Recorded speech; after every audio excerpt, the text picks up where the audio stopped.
മണിപ്പൂരിൽ വീണ്ടും സംഘർഷം.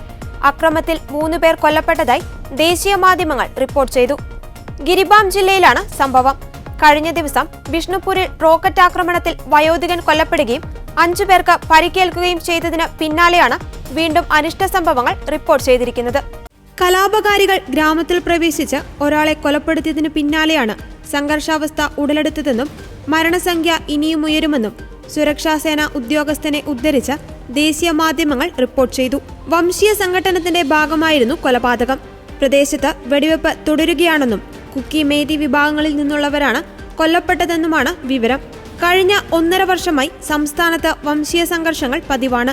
കഴിഞ്ഞ 5 ദിവസമായി സ്ഥിതി അതീവ സംഘർഷഭരിതമാണ്.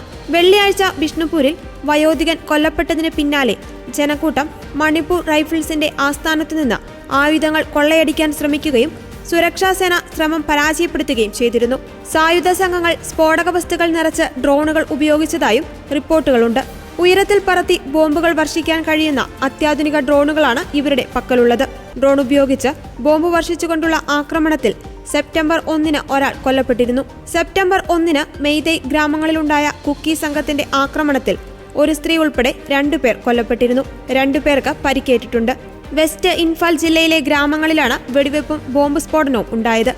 വെസ്റ്റ് ഇൻഫാൽ, കാങ്പോക്കി ജില്ലകൾ തമ്മിലുള്ള അതിർത്തി പ്രദേശത്ത് ഉച്ചയ്ക്ക് 2 മണിയോടെയായിരുന്നു സംഘർഷം. ഇംഫാൽ വെസ്റ്റിൽ മെയ്തേയ് സമുദായമാണ് ആധിപത്യം പുലർത്തുന്നത്. കാങ്പോപ്പിയിൽ കുക്കി ഭൂരിപക്ഷമാണ്.